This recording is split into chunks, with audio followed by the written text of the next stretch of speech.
orden. Saludos a Carlos Eduardo y a Alejandra Lora y a todos los demás que ya están conectados esperando el estudio. Muy bien, hoy vamos a procurar terminar el capítulo 4 de la carta de los tesalonicenses, la primera carta, y es un tramo muy esperado seguramente, o de mucho interés, porque contiene uno de los temas más polémicos de los últimos años, yo diría que de los últimos par de siglos. Así que ya de entrada hay que decir que es una discusión de siglos, centenaria, pero vamos a revisar a la luz de las evidencias históricas y de lo que es, cuál es la realidad y cuál es la situación. Y estamos hablando del tema que está sumergido aquí, nada más y nada menos que del rapto. Ya los que han estado siguiendo los escritos que he puesto en Facebook o en algún otro lugar, en el blog, eh, sabrán pues evidentemente que rapto pues nada, ¿ok? He hecho ya las demostraciones por escrito, así que hay algunas de las cosas que voy a decir hoy que ya algunos las conocen. Pero aún así, dentro de toda esa exposición que he hecho a veces, no he mencionado nunca el tema de la historia de esta doctrina. Y eso es lo que hoy también quiero aportar con datos muy precisos y con una síntesis lo más simple posible, pero concisa, para que sepan pues qué es lo que ha pasado y el vocabulario, porque es que además de esto se creó todo un vocabulario en torno a esta cuestión que, bueno, si a nadie se le hubiera ocurrido inventárselo, pues ni siquiera estuviéramos hablando de eso. Y ya se darán cuenta de qué se trata. Así que, pues, sin más preámbulo, bueno, última cosa así. A ver, recordemos que la carta tiene un tono de consolación, en general. ¿Sabes? Porque lo hemos dicho, lo he dicho varias veces, esta gente que era un puñado de personas estaban siendo perseguidos por sus propios conciudadanos, por sus propios parientes, gente que los apreciaba y de un día a otro se volvieron enemigos. Y Pablo se comparó, ¿no? Dice, pues nosotros también, no solo de ustedes, acá con los judíos también nos ha ido igual, con el grupo, ¿no? Los líderes de la nación que nos han perseguido, nos han prohibido inclusive o impedido hablar a los gentiles para que se salven. Bueno, ya saben que lo hemos estado estudiando aquí. Y estimulándoles precisamente a que sigan, como vimos la clase pasada, que estuvimos hablando mucho acerca de la actitud, precisamente de perseverar en lo bueno que hacían, pero también incorporando precisamente otros elementos de cuidado para que no existieran estas fisuras o este tipo de situaciones desafortunadas, ¿no? Sino que la hermandad se afianzase todavía mucho más.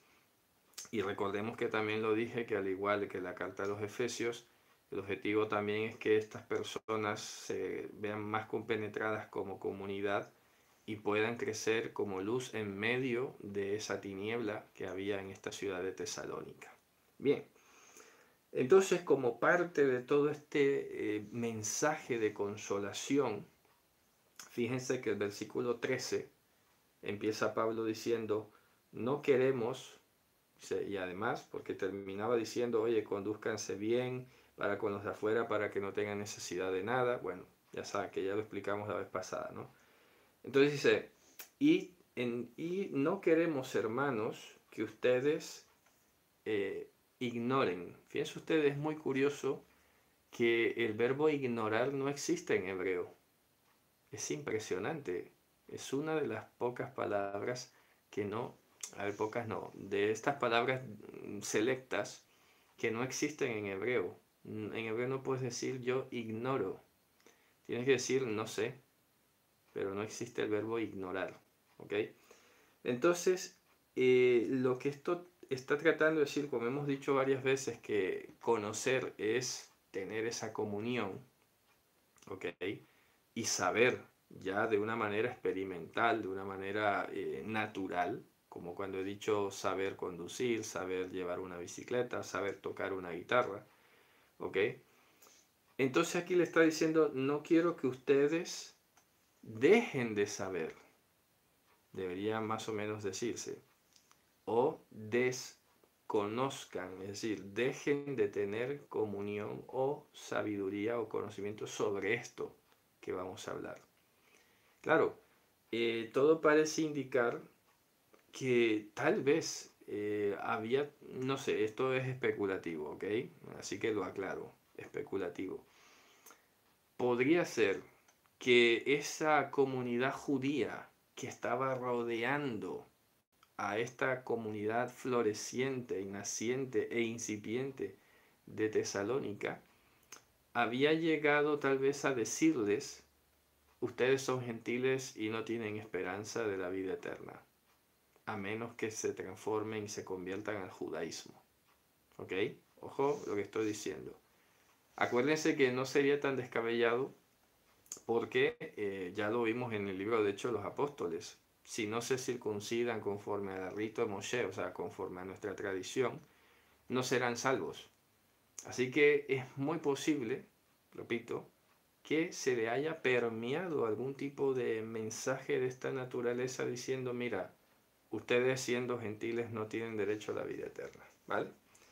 Entonces por eso Pablo le dice, no quiero que permanezcan desconectados de esto que les vamos a decir, hermanos, acerca de los que están acostados. Literalmente dice así. En griego es la palabra kimómenon, los que están acostados.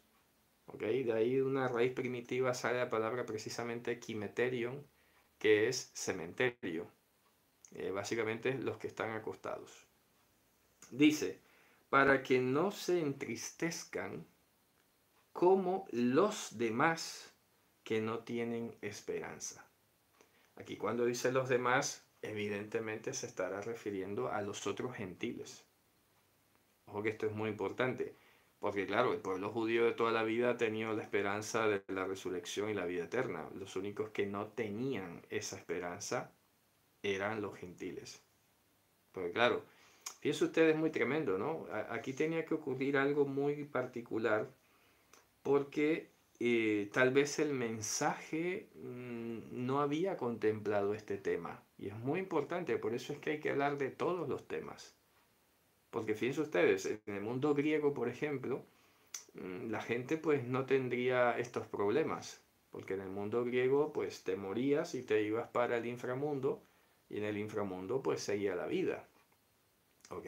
Así que cuando dice aquí como los demás que no tienen la esperanza, podría ser precisamente algún tipo de cortocircuito en el que tal vez la gente estaba razonando, bueno, pues si estos se murieron y no hemos conocido otra cosa, pues ya se quedarán muertos seguramente. Si alguno de nosotros murió y no alcanzó a conocer tanto como pudiera ser el caso de hoy, por ejemplo, que ya lo hemos hablado muchas veces aquí, ¿será que entonces aquellos hermanos que no han llegado a conocer la Torá o no han llegado a conocer estos tesoros de la Escritura, entonces qué será la vida de ellos?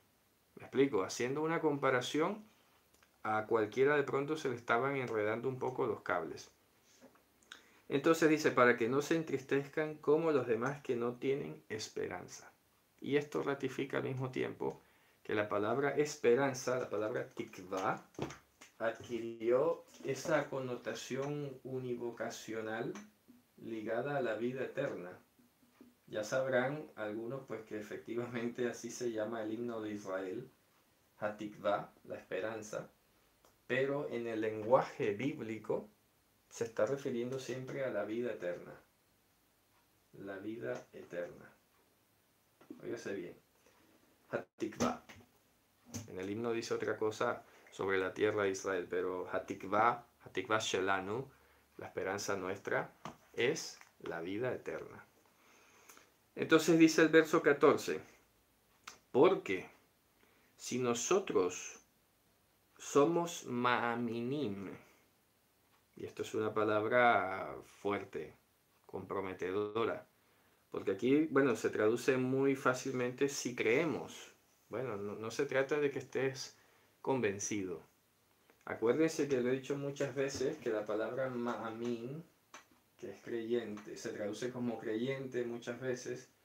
El ma'amin es aquel que exhibe o muestra emuná. ¿Y qué hemos dicho que es la emuná en las últimas definiciones precisamente? Pues la educación de Dios. La educación de Dios. Hemos hablado de fidelidad, hemos hablado de inmutabilidad, que son otras palabras, vamos a colocarlo aquí. Inmutabilidad, fidelidad, que también cabe, ¿ok? Porque son diferentes aspectos de esta palabra. Inmutabilidad, repito, entonces, el ma'amín es el que exhibe la emuná, y precisamente la emuná, la educación de Dios, contempla la doctrina de la resurrección de los muertos. ¿Ok? La doctrina de la resurrección. O sea que es importantísimo que todo ma'amín no se avergüence nunca en decir claramente, cuando sea el momento, cuando sea la ocasión, yo sé, ojo, yo sé, Dios me ha enseñado, está escrito que habrá resurrección física de los muertos. Ojo, porque es que, claro, imagínate tú, ¿qué le pasaba en esa época a los griegos? ¿Se acuerdan cuando Pablo habló de la resurrección? Dice que se echaron a reír y dijeron, oye, este está loco, vamos, ya te vamos a escuchar otra vez de esto, ¿verdad? Pues entonces, claro, de pronto alguno se avergonzaba y le daba como timidez hablar esto y no mencionarlo, de pronto parezco loco, pareceré que me han lavado el cerebro, etcétera, etcétera. Porque también tengo que recordar algo que dije hace un tiempo, eh, que no podemos nosotros estar cediendo, ¿ok?, a la presión de los intelectualoides. Esta gente que se piensa que por haber leído muchos libros o citar de memoria a algunos autores o algunas cosas, entonces ya tienen más conocimiento de la verdad y de todo que los demás. Entonces, claro, cuando tú sacas argumentos o cuestiones bíblicas, ya te miran como si fueras un primitivo, como si fuera, mira, pobrecito, mira cómo lo tienen ahí. Pues no. Este mensaje va para los tesalonicenses como va para nosotros hoy en día. La esperanza de la resurrección es algo que lamentablemente hoy casi ni se menciona. Yo estoy sorprendido. A veces saco en medio de todas las cosas algún tiempo para escuchar alguna predicación del mundo así aleatoria, ¿no? Del mundo de los creyentes, afuera, ¿no? Y es que casi no se habla. No me he topado con una prédica sobre la resurrección, la vida eterna y el mundo venidero. Cada vez más los ojos se han ido poniendo sobre la tierra, sobre este plano, sobre la ética, la moral y a veces hasta la política, que si las luchas de ideología y tal. Y dice, bueno, pero a ver, no dice la escritura que pongamos nuestra mirada en las cosas de arriba, no en las de la tierra.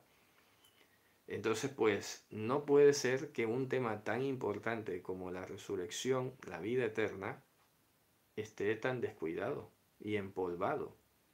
Y ahora, ¿qué es lo que ha pasado también? Fíjense ustedes el efecto que tienen algunas doctrinas. Porque esta doctrina griega, básicamente, que defiende la existencia del espíritu o el alma, y eso ya saben, se ha reciclado muchas veces, pues hace que la gente siga con la creencia tradicional, con la educación que no es de Dios, pensando que la gente cuando se muere se va para el cielo. Y bueno, ya está bien, ya está allá, ya nos veremos algún día, etcétera. Pero luego cuando tú le hablas de la resurrección aquí, física, en la tierra y todo, pues parece que le estás contando una película de ficción. Parece que le estás como, no sé, inventando algo. Y dice, no, no, no, la Biblia no dice eso, ¿dónde? O qué sé yo. O a veces dice, ¿y dónde va a acabar, dónde va a caber tanta gente? Y ahí ni más, ¿no? Ya cuando comienzas a decir otras cosas, peor.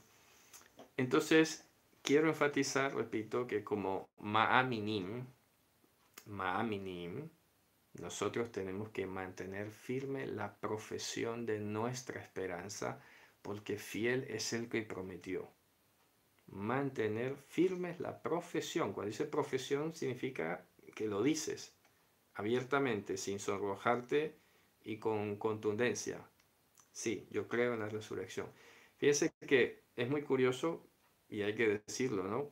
Que dentro de la historia judía, en el siglo I se recitaba 3 veces al día, como hasta hoy, esa famosa plegaria que se llama las 18 bendiciones, la Shemone Esrei Brachot o la Amidá, como se le conoce. Y resulta que en esa plegaria, 3 veces se dice, o sea, al día, tú eres poderoso para resucitar a los muertos. Bendito eres tú, Adonai, que resucitas a los muertos. Gibor atah le'achayot metim, Baruch atah Adonai mehayah metim. ¿Ok? Y luego lo dice también en una siguiente bendición, tú mantienes la fidelidad para los que duermen en el polvo.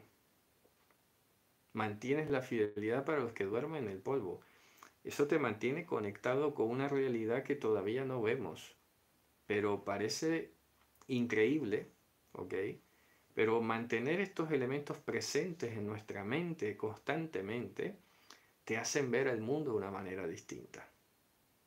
Y comienzas a transportar tu mirada de las cosas de este mundo, terrenales, etcétera, y a ponerlas en el mundo venidero. Ayer se los decía a un grupo de estudiantes, ¿no? Cuando tú comienzas a ver solamente las cosas en este plano, en este Olam HaHevel, en este mundo pasajero que no permanece, entonces se te afectan algunos conceptos fundamentales como la justicia, ¿ok? Como la santidad, etcétera, porque entonces ves que aquí todo se estropea, que aquí todo va para mal, que aquí todo como que las cosas no funcionan, pero resulta que luego levantas la mirada y ves, dice, pues viene algo mejor, pues voy a mantener aquí firme en lo que he aprendido, como dice Apocalipsis, retén lo que tienes hasta que yo venga. Reténlo, no lo estropees, no lo dejes de figurar, reténlo, aunque sea poco, aunque sea mucho, medio, lo que sea que hayas recibido, reténlo y no lo pierdas hasta mi segunda venida, ¿no? Dice el libro Apocalipsis. Entonces, fíjense ustedes, empieza diciendo los maminim, dice los que somos maminim, y somos maminim porque Yehoshua se levantó, murió y se levantó, ¿ok? Somos maminim de ello, somos testigos, de alguna manera se puede decir, testigos de que Yehoshua murió y se levantó, así también Elohim, y aquí tocamos el concepto de Elohim una vez más, Elohim no como Dios, sino que hemos dicho que es Elohim, el atributo del amor incondicional, el atributo del amor incondicional. Entonces dice, si nosotros somos maminim, que Yehoshua, somos testigos que Yehoshua murió y resucitó, así también Elohim a los que están acostados por medio de Yehoshua los guiará junto con él. Por medio de Yehoshua. Y aquí viene algo muy tremendo. La resurrección solo se dará por medio de Yehoshua HaMashiach. Así que es absolutamente necesario que, como dice ahí en la escritura, en una parte, ¿no? El que es maminim de Elohim es necesario que sepa que Él está allí. Entonces, por eso, desde este espacio siempre estoy dándole toda esa prevalencia, gloria y honra al nombre de nuestro gran Dios y Señor Salvador Yehoshua HaMashiach, porque está clarísimo que solo es por medio de Él. Lastimosamente, pues todas las personas que se convierten al judaísmo o se convierten en alguna cosa, no se están dando cuenta que se están desviando de la puerta de la esperanza. Petach Tikvah, que eso aparece por allá en uno de los profetas, ¿no? Hay alguna para allá, una haftará que hable sobre ello. Entonces, mira qué curioso. Primera gran enseñanza. Yehoshua levantará a los que están acostados y los guiará junto con él. Primera gran enseñanza, es decir, No se preocupen que los que ya han muerto no se van a quedar ahí muertos. Él los va a resucitar.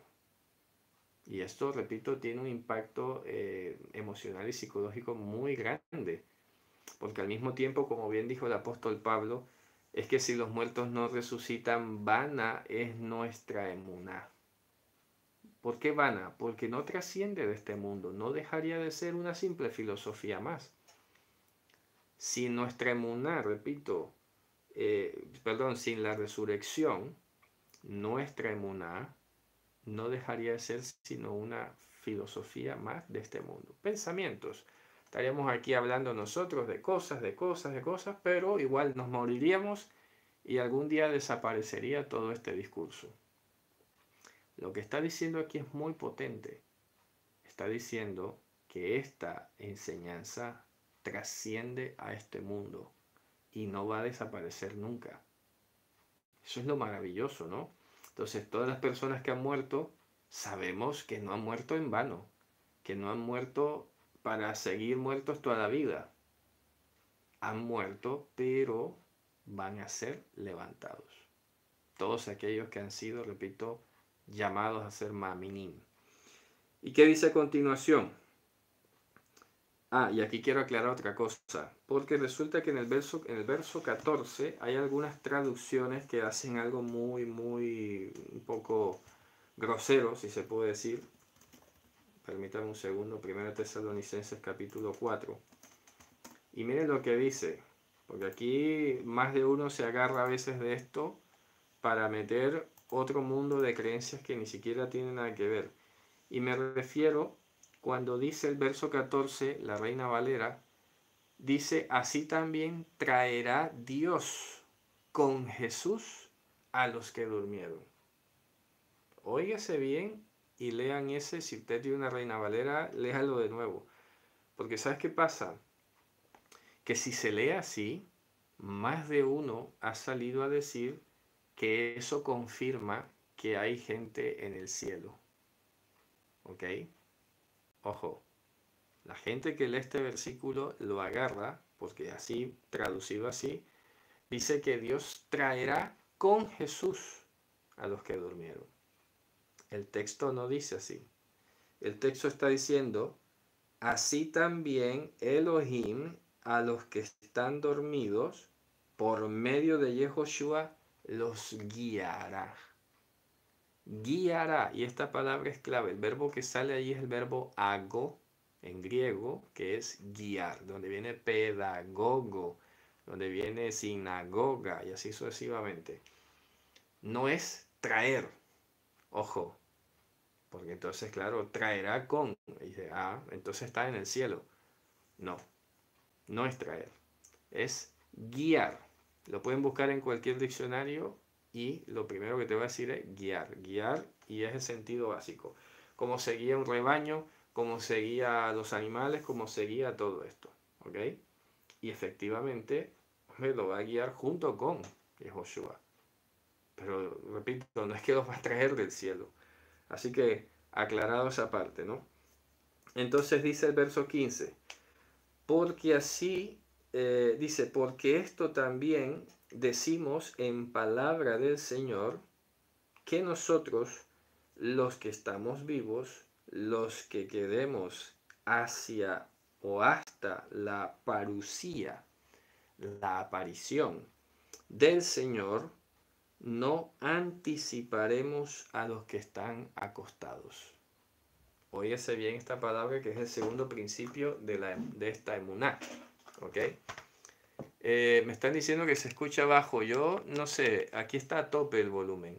Yo les recomiendo, no sé, que de pronto revisen sus volúmenes o de repente, no sé, cierren la aplicación y vuelvan a entrar. Aquí está a tope y no sé si me confirman si se escucha bien. Ok, vamos a ver si de repente hay alguien que me lo confirma, ¿no? Entonces, miren, voy a ir escribiendo aquí los principios de le voy a llamar así, Torat Tahiyat Hametim.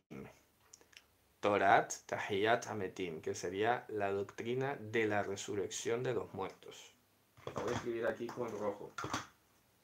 ¿Ok? El título. Torat Tehiyat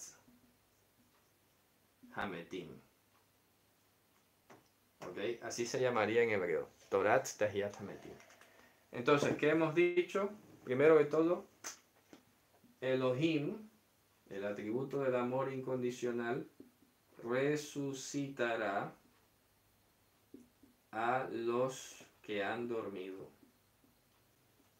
¿Ok? Primero que todo, primer fundamento, ¿no? Segundo fundamento, que está diciendo aquí, los que estemos vivos, no anticiparemos a los que duermen, a los que están acostados. Voy a poner a los que duermen porque es popular y es más corto, ¿no? ¿Ok?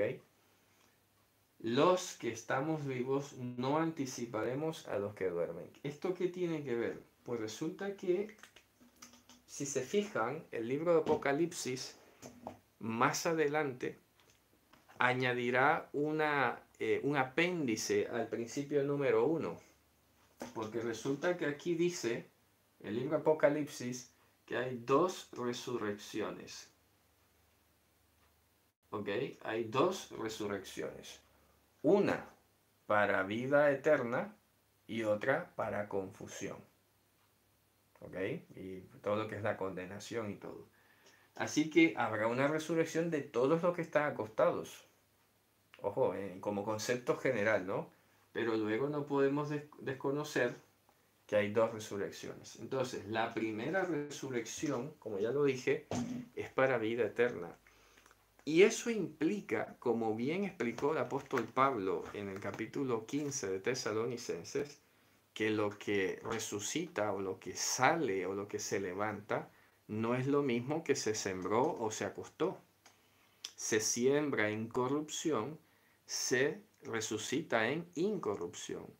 Se siembra en deshonra, se resucita en gloria. Se siembra cuerpo carnal, se resucita en cuerpo espiritual. Ojo la expresión cuerpo espiritual, que será determinante aquí para algo que vamos a leer más abajo. Cuerpo espiritual, ojo. ¿Ok? Entonces, estos 2 principios están estructurados muy claramente y dicen no nos vamos a anticipar. Eso al mismo tiempo está diciendo algo muy importante. Está diciendo que no hay favoritos o no hay especiales o no hay superiores e inferiores. En la primera resurrección todos, grandes y pequeños, estaremos allí. Grandes y pequeños tanto en edad como en honra y todo. Estaremos allí. ¿Ok? Importantísimo. No vamos a anticipar a ninguno. Entonces es aquí donde el apóstol Pablo, en la carta a los Corintios, vamos a leerlo rápidamente porque es importante para que entendamos este contexto. En 1 Corintios, capítulo 15, por allá a la altura del versículo 51 más o menos, vamos a bajar muy rápido.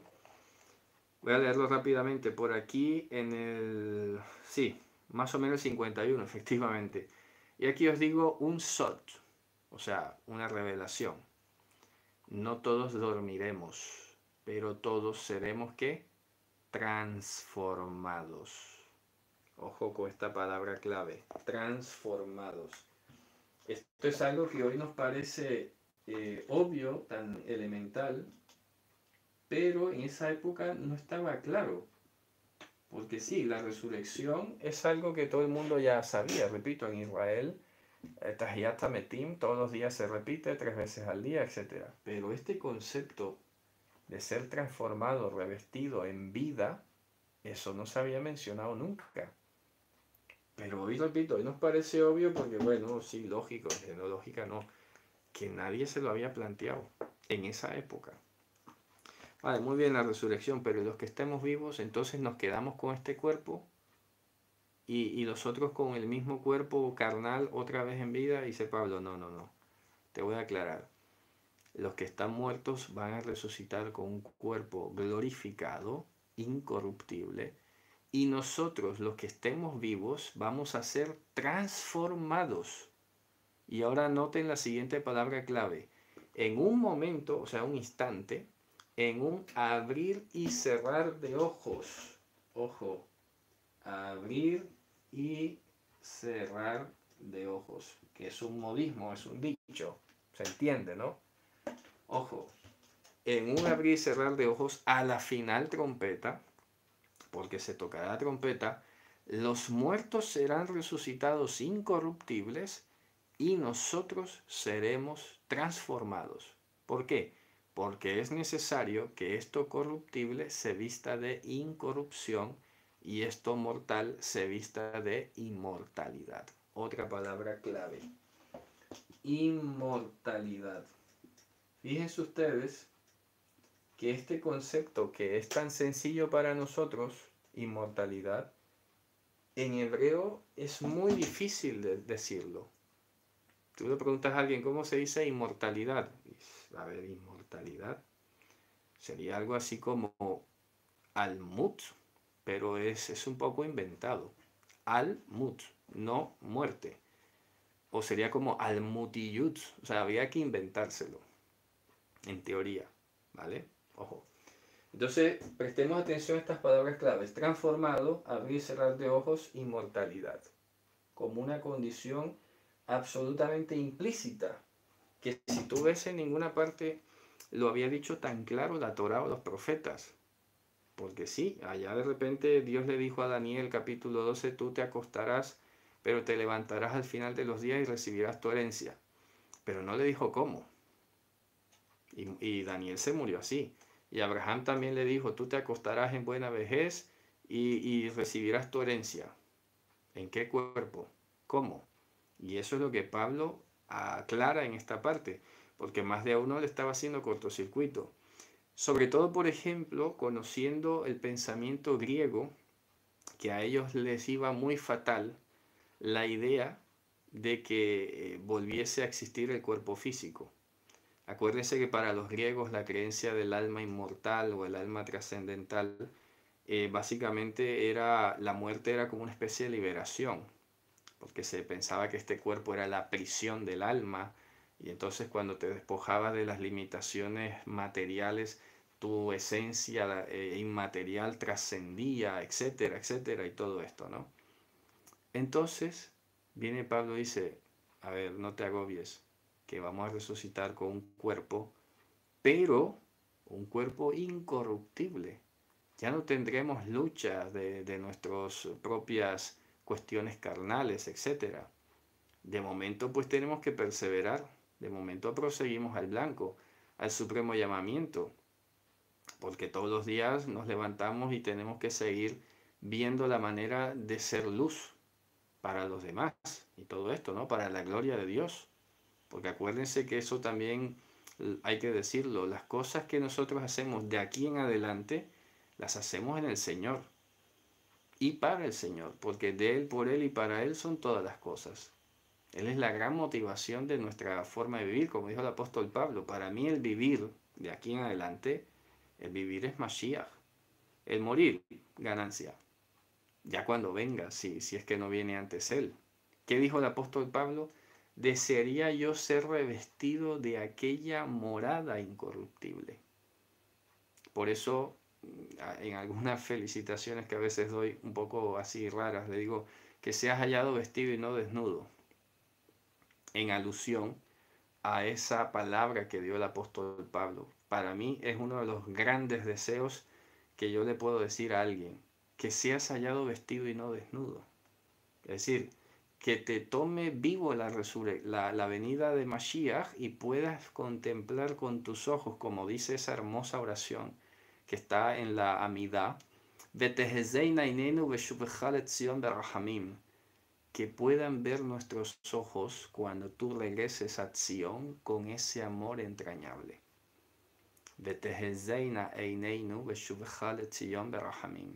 Maravillosa. Es una frase espectacular. ¿Ok? Entonces, que seas hallado vestido y no desnudo. Maravilloso, ¿no? Entonces, ¿por qué estamos hablando de esto? Porque fíjense ustedes, nosotros no vamos a anticipar a los que han dormido. Principio fundamental número 2. Y el número 3 hemos dicho entonces que es la transformación. Entonces, ¿qué dice a continuación? Verso 16. Estoy en 1 Tesalonicenses 4:16. Dice, porque el mismo Señor con voz de mando. La palabra que sale en griego es kelesmati, es una palabra muy rara. Se ve que la usaba allá Heródoto y Hesíodo, unos poetas griegos muy antiguos. Y esta palabra se utilizaba cuando hay el mando, el grito de mando de un general, de un comandante de un ejército. Como por ejemplo el típico a la carga o vamos por ello, lo que sea. Espada del Señor y de Gedeón, etc. Esos gritos, que es guiando todo un ejército, dice entonces que el mismo Señor con kelesmati, es decir, con voz de arcángel, ¿ok?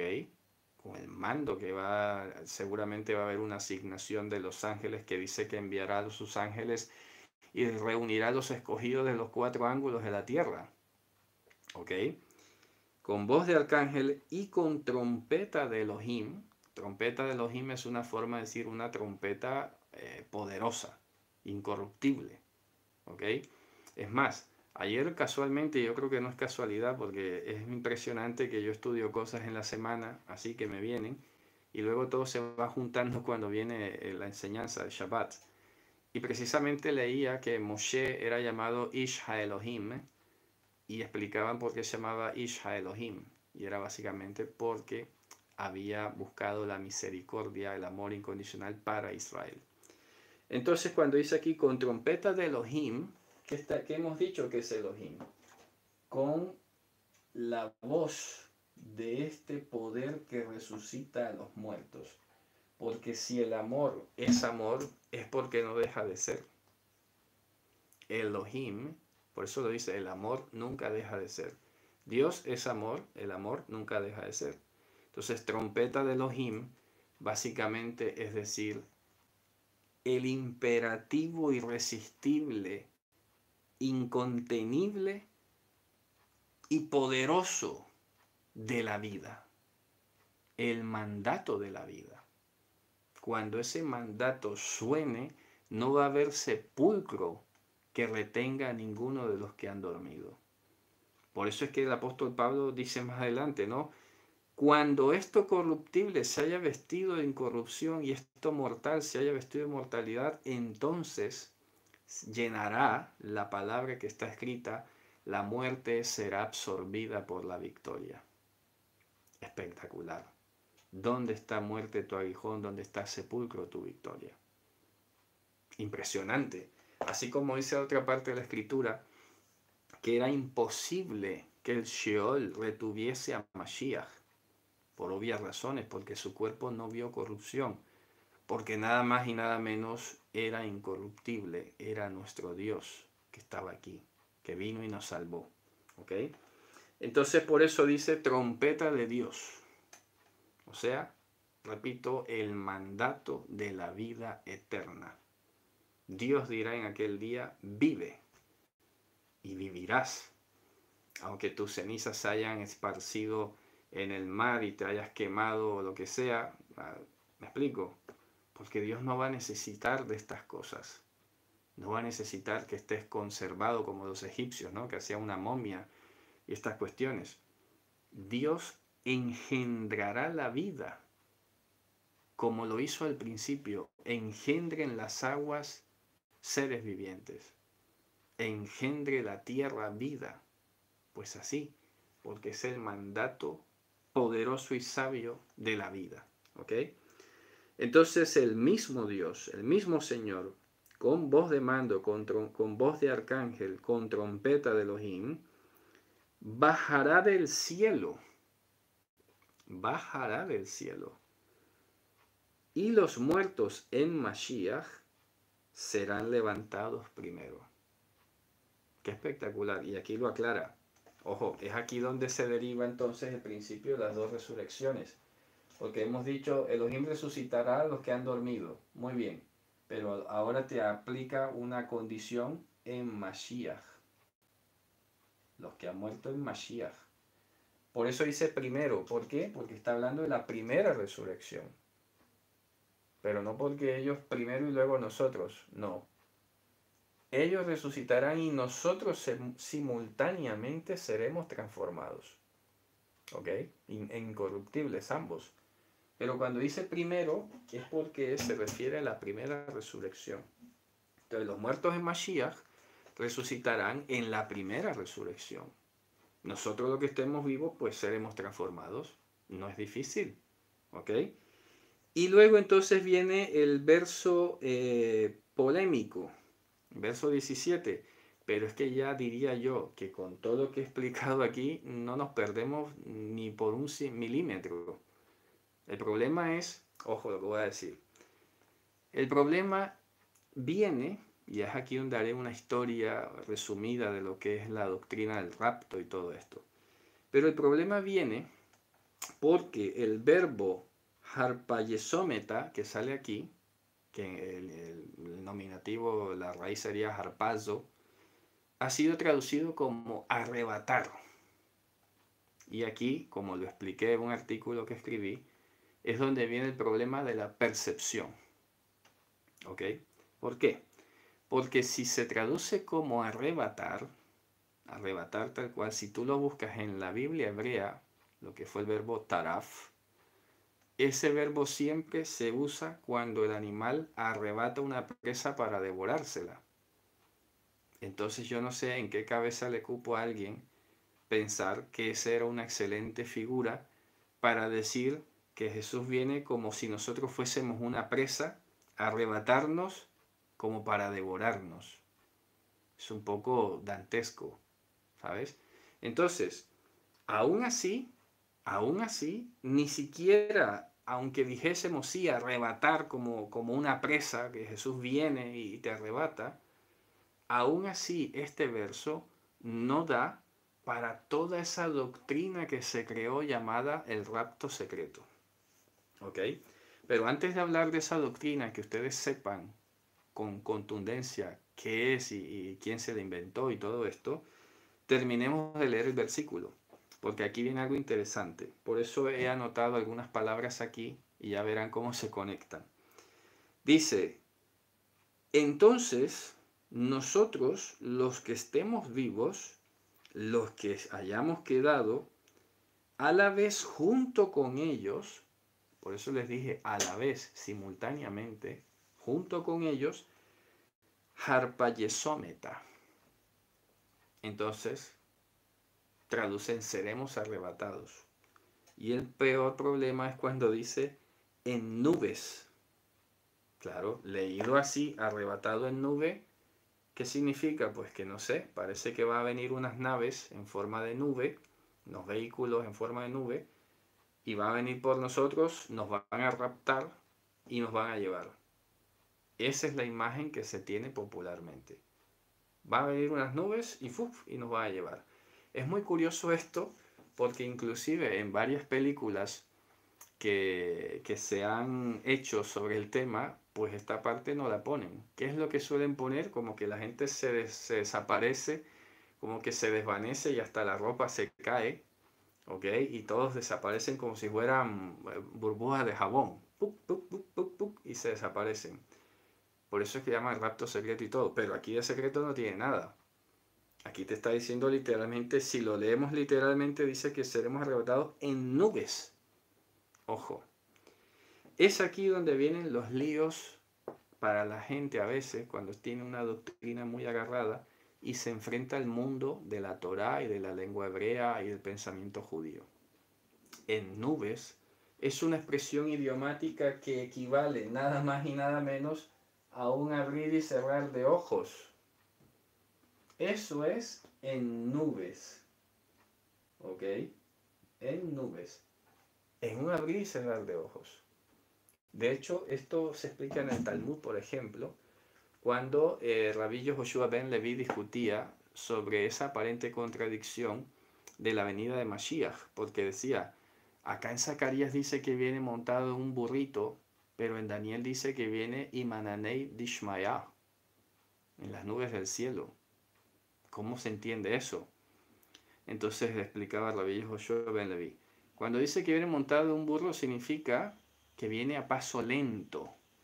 Y a paso lento significa como que no tiene ganas de llegar, como que va allí, ¿sabes? Cansinamente, ¿vale? Y eso además significa que todo Israel es pecador. Así que mira, tremendo, ¿no? Pero cuando Daniel dijo que viene con las nubes del cielo, con las nubes significa repentinamente, ¿ok? Rápido, porque las nubes pasan rápido. De hecho, hay otro comentario en el Talmud, y hoy lo sabemos más. Hay un Midrash, perdón, sobre el libro de Job, y resulta que hoy sabemos mejor que nunca la velocidad tan rápida con la que se mueven las nubes, que uno la ve desde aquí abajo y creen que van despacio, como los aviones, ¿no? Y resulta que no, que va a una velocidad impresionante.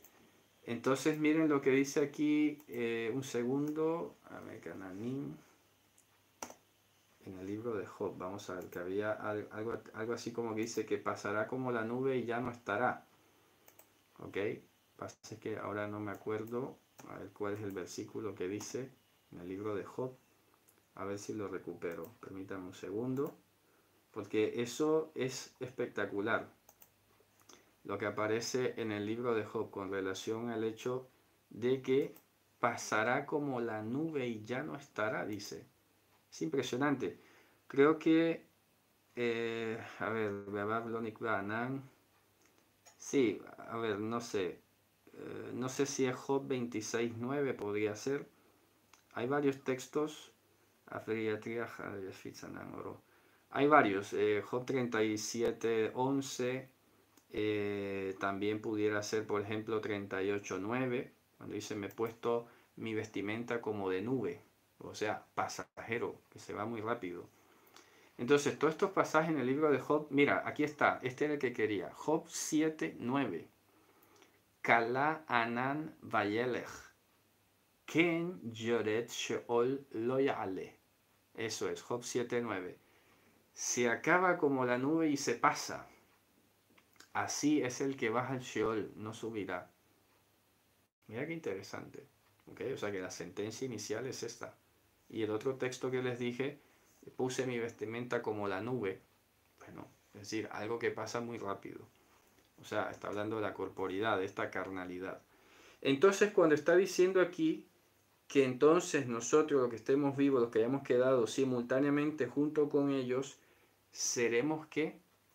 Tomados repentinamente. Cuando dice tomado, significa que seremos transformados. Por eso anoté la palabra aquí, transformados. Tomado es que pasamos de un dominio a otro. A eso se está refiriendo. Somos transformados. Somos tomados ¿cómo? Tomados en posesión. El verbo que equivaldría a esto sería el verbo lehatef en hebreo, que es el mismo que se utiliza, por ejemplo, cuando dice que la tribu de Benjamín, los varones que habían quedado vivos, tenían que ir a una fiesta y tomar posesión de unas mujeres que les habían sido ya concedidas para que la tribu no desapareciera. Ahí sale ese verbo. Y en griego, si tú lo buscas, sale harpazo también. Entonces no es arrebatar como una presa y secretamente así, sino pasar de dominio, ser transformado. Pasamos de vida, de muerte a vida, pasamos de corrupción a incorrupción. Entonces por eso dice que nosotros, los que estemos vivos, seremos tomados en nubes. O sea, rápidamente, en un abrir y cerrar de ojos. No que va a venir una nube literalmente aquí, se va a estacionar en la puerta de nuestra casa y nos va a decir: súbete que nos vamos. Ojo, porque esto no lo dicen.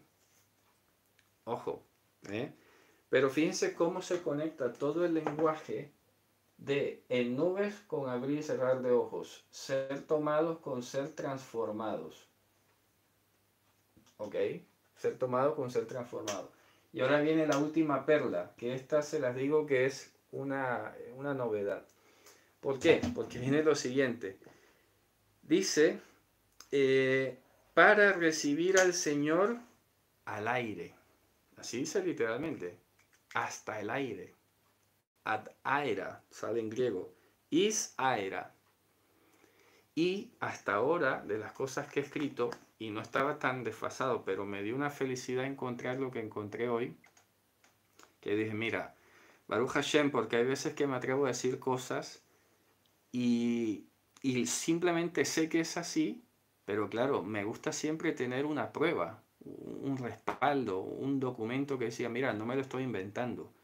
Dentro del pensamiento judío existe. Y lo que había tenido hasta ahora es que la palabra aera, que sale aquí, efectivamente fue asimilada al hebreo como avir. ¿Okay? Que hasta en hebreo moderno se utiliza esa palabra. Avir, como el mezek avir. ¿Okay? Entonces, avir es el equivalente de air en griego, que es aire. Pero la pregunta es, ¿será que vamos a recibir al Señor al aire? ¿Tiene eso sentido? ¿Hay alguna razón para eso? Lo que había dicho entonces hasta el momento es que la palabra avir en arameo, avirá, representaba la corona de la gloria. ¿Ok? Y eso está así, sobre todo en documentos del Zohar, que es un comentario a la Torah. Efectivamente sale cromá de avir o sale moja de avir, etc. Son conceptos muy profundos sobre la manifestación de la gloria de Dios. Pero luego hoy me he encontrado con un midrash oculto de Ruth. Curiosamente se llama así, el midrash oculto de Ruth. Y de manera espectacular, la palabra avir o avirá se utiliza, ¿saben para qué? Para inmortalidad. Impresionante. ¿Y cuál es la lógica que aplica en el midrash? Presten mucha atención. La lógica aplica que dice que Hashem se cubre de luz.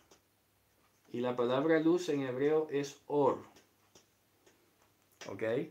Entonces dice que cuando aquella luz plena se manifieste, la presencia de Dios se va a manifestar a través de una yud en la palabra y se va a crear la palabra avir. ¿Ok? Así que nos vestiremos de or o de avir en este caso. Así que como les dije, no estaba desfasado cuando decía que vamos a recibir al Señor en su corona de gloria. Pues ahora con mucha más certeza puedo decir, lo vamos a recibir en un estado incorruptible de inmortalidad. Maravilloso. Así que esto del aire, pues nada, por ahí no es. Porque entonces, ¿qué se imagina la gente? Que va a venir, repito, la nubecita, se aparca, tú te subes, te lleva como Goku, y no sé, en el aire como que Yehoshua viene bajando y tú le sales a recibir ahí en el aire, en la atmósfera, o en el universo, no sé. Porque nunca se dice en qué parte del cielo, en qué parte del aire, ¿ok? Pero si se dan cuenta, entonces tenemos aquí como, vamos, en ocasiones muy exclusivas, la tremenda importancia de entender el lenguaje judío y el pensamiento judío. Pero es como dice aquí Alejandra, pero si yo de la literalidad, aquí dice que en las nubes, pues en las nubes. ¿Qué más va a ser? Y se dice que en el aire, pues en el aire. Ya se dan cuenta que no. Y lo más gratificante de todo esto es, repito, por un lado, que el propio Evangelio lo confirma, como lo leímos en Corintios, pero además tenemos testigos externos de estas equivalencias lingüísticas. ¿Ok? Así que fíjense ustedes cómo cambia todo el discurso. Lo voy a leer de nuevo. Entonces nosotros, los que estemos vivos, los que hayamos quedado juntamente con ellos en simultánea, seremos tomados o transformados en un abrir y cerrar de ojos, en nubes, ¿ok? Y recibiremos al Señor en un estado incorruptible de inmortalidad. ¿Te das cuenta? Eso sí tiene sentido. ¿Me explico? Eso sí tiene sentido. Es lógico, es normal. Pero todo lo demás, de la nubecita y el viaje al aire, pues no. Y de esto desaparecerse como pompas de jabón, tampoco. Eso, mira, desaparecer de la mente, no es parte de la emuná. Ojo, no es parte de la emuná. Entonces la pregunta, porque dice, y así estaremos junto con el Señor, siempre, así como en estado incorruptible, en avir, en corona de gloria de su majestad. Si ves que tiene sentido, pero si tú lees, así estaremos con el Señor siempre, siempre como en el aire o en las nubes. Ojo que dice siempre. Además, que da a entender entonces que aquí hay otra contradicción, porque dice que los justos heredarán la tierra y se recrearán en la abundancia de bienes. O sea que si vamos por el cielo y siempre allá con el Señor, quiere decir como que no vamos a heredar la tierra. Y eso no es parte de la emuná. La emuná nos enseña que todos los que durmieron se levantarán para recibir lo que Hashem les prometió. Y se refiere a todo esto que se llama tierra, que no solamente el planeta, que es todo el universo. Por eso vuelvo a sacar del baúl aquello que una vez comentaba, ¿no? Hay un comentario en la Torah del libro de Eclesiastés, de Proverbios, que cuando el texto dice la tet lehavai yesh, que significa hay fondo para dar a los que me aman, está hablando de la sabiduría, capítulo 8, ahí se refiere a que cada justo en el mundo venidero, cuando Mashiach venga, recibirá 310 planetas. ¿Ok? Y lo vuelvo a decir por el simple sentido pedagógico que eso tiene. No porque esté induciendo a que hay que tomárselo literalmente y sí, tú vas a heredar 310 planetas. Me da igual si es uno solo o si solo es la Tierra aquí. Quiere decir esta enseñanza que todo esto visible, el universo visible que hoy nos parece infinito y que hemos lanzado telescopios para ir más allá, pues todo este universo visible que está bajo pecado, que está en oscuridad, que está destituido de la gloria de Dios, todo eso corruptible será vestido de incorrupción. Y es ahí donde entonces surge esta creatividad de decir que, oye, los planetas no fueron creados en vano. Dios no creó la tierra para que estuviese tohu babohu. ¿Ok? Por lo tanto, abran los ojos a la posibilidad espectacular y maravillosa de que en el mundo venidero seremos propietarios de galaxias. Qué espectacular. Esto, locura para los de afuera. ¿Ok? Pues a mí me hace mucha ilusión. Soy dueño de esta galaxia, imagínate tú. Espectacular. Pero, repito, lo digo para que ensanchemos nuestro pensamiento. Porque todos estamos siempre como pensando en el planetita Tierra y todo aquí, todos los conflictos aquí. Extiende el lugar de la tienda. En el mundo venidero habrán cosas que ni siquiera nos alcanzamos a imaginar. Entonces, en ese estado de incorrupción, en esa corona de gloria, avir, el aire, entre comillas, así estaremos siempre con el Señor, revestidos de una luz que sobrepasa todo entendimiento. Mira qué espectacular. Entonces, ya termino el verso 18 y hago el apéndice de la creencia del rapto, ¿ok? Para no dejarla colgada. Dice, entonces, manténganse consolándose unos a otros con estas palabras. Mira qué espectacular. Hay consuelo. Consuelo ya saben que es, oye, reconstituir, restaurar. Esta palabra me tiene que motivar de nuevo a que habrá siempre la victoria de la vida sobre la muerte. Dios, en Él somos más que vencedores. Él nos lleva en carroza, triunfantes en Él. Y la victoria es de Él, porque el que está con nosotros es más fuerte que el que está en el mundo. Bien, ya para terminar entonces, vamos a hablar este apéndice, repito, sobre la doctrina evangélica, en buena parte sionista cristiana, llamada el rapto secreto. Tiene fecha. Esta doctrina, irónicamente, se la inventó el catolicismo romano. Óigase bien lo que voy a decir, que es muy serio.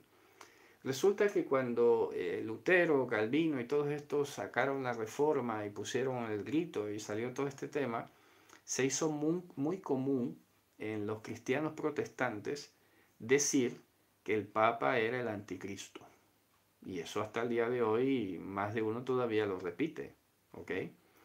Entonces, ¿qué hizo el catolicismo? Que a través de una corriente, por no llamarle secta, llamado los jesuitas, en cabeza de un señor que se llamaba Francisco de Rivera, ojo el nombre, año 1537 a 1591, este señor, que se ve que tenía mucha creatividad y mucha sagacidad, repito el nombre, Francisco de Rivera, hace 500 años, se encargó de crear una teología que desviase el foco del Papa y lo pusiese en un individuo sin identificar llamado el anticristo.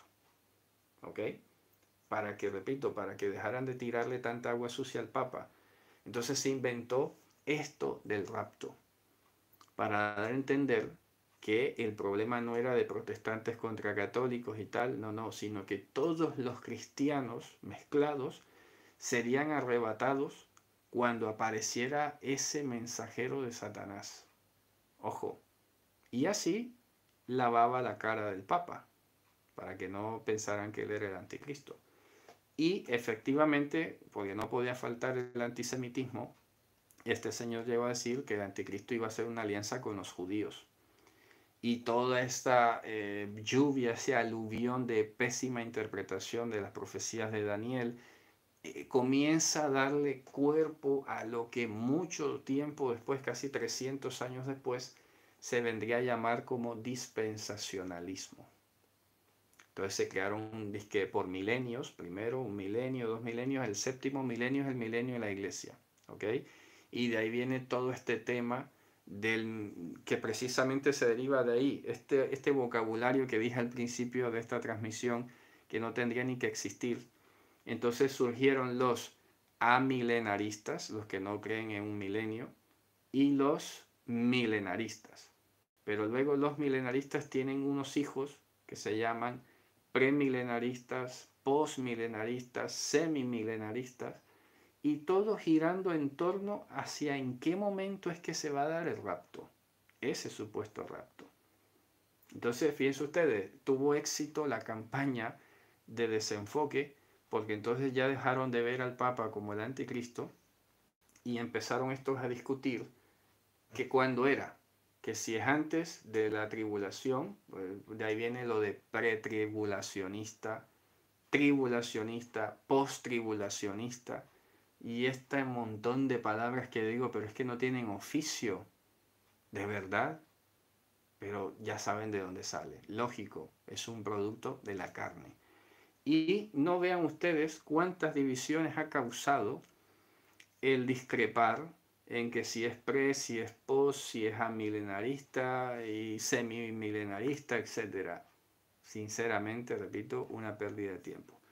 Pero resulta que esto viaja en el tiempo y aparece un señor llamado Lacunza, que también era muy erudito, y afirmó lo que se llama entonces el futurismo, y es decir, que todo el apocalipsis ni siquiera ha pasado y pasará en algún momento el futuro. Por lo tanto, la bestia no es Roma y el Papa no es el anticristo, sino que hay que esperar a que aparezca algo en el futuro.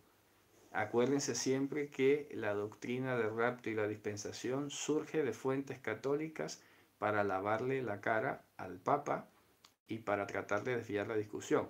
Que ya ustedes saben que yo también digo que ni siquiera tiene que ver con eso, ¿sabes? Pero claro, entre reformados y católicos dándose ahí, pues no tenía más nada que hacer.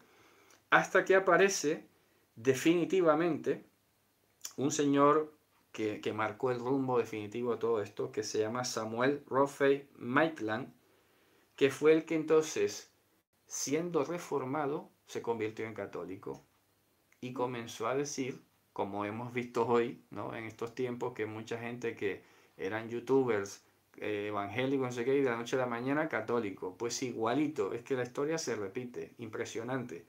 Entonces este señor Samuel empezó a distribuir la propaganda jesuita en medio de los círculos protestantes y se armó un lío.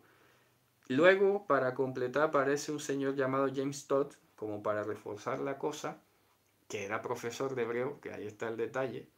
Comenzó entonces también a afirmar todo este tema, hasta que llegamos a la figura definitiva, contundente, de John Nelson Darby, y que en el año 1530 decoró y promovió la doctrina del rapto secreto. ¿Y sabes cuál fue el impulso que tuvo? El impulso que tuvo fue que el señor Scofield, que produjo una de las primeras Biblias de estudio en Estados Unidos, no sé qué pasó en el intermedio, que el señor Scofield tomó todos los comentarios del señor Darby y los puso en la Biblia de estudio. De tal manera que jóvenes, generaciones de jóvenes, de adultos, que veían en la Biblia Scofield un material excelente de estudio, lo veían, no es que lo sea, no tuvieron otra fuente que las palabras de Darby, que no son sino un reciclaje de una doctrina jesuita. Conclusión, el rapto no tiene más de 200 años, es un invento jesuita y no tiene parte en la emuná de nuestro Dios. Contundente.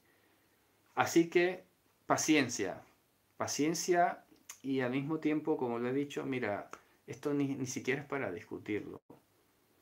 El problema, como lo he dicho varias veces, el problema es que el que suele estar equivocado es el que más discute y el que más se toma el atrevimiento de llamar hereje al otro.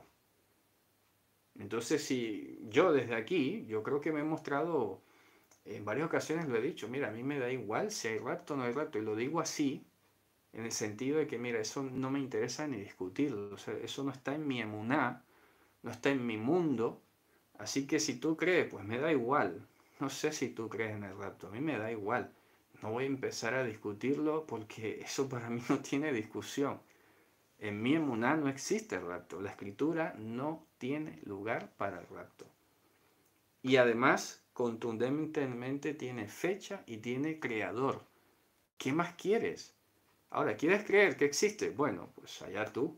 Y vete a discutir con otros si es pre, si es post, si es durante, si es semi. Mira, discútelo con otra gente. Conmigo no vamos a discutir eso. No existe en mi vocabulario, no existe en mi emuná, repito, esa creencia, esa doctrina. Mi doctrina, que es la que Dios ha dado, es esta. Elohim resucitará a los que han dormido, habrá dos resurrecciones. Los que estemos vivos no anticiparemos a los que duermen, seremos transformados en un abrir y cerrar de ojos y pasaremos a una condición incorruptible y de mortalidad y así estaremos siempre con el Señor. Los justos heredarán la tierra. No necesito más. La gente que se pasa discutiendo, dice que el milenio y pre y post, ¿qué más da? Cuando venga ya sabremos. Asegúrate de estar allí. Eso sí. Asegúrate de dar, de honrar al que te ha salvado. ¿Me explico?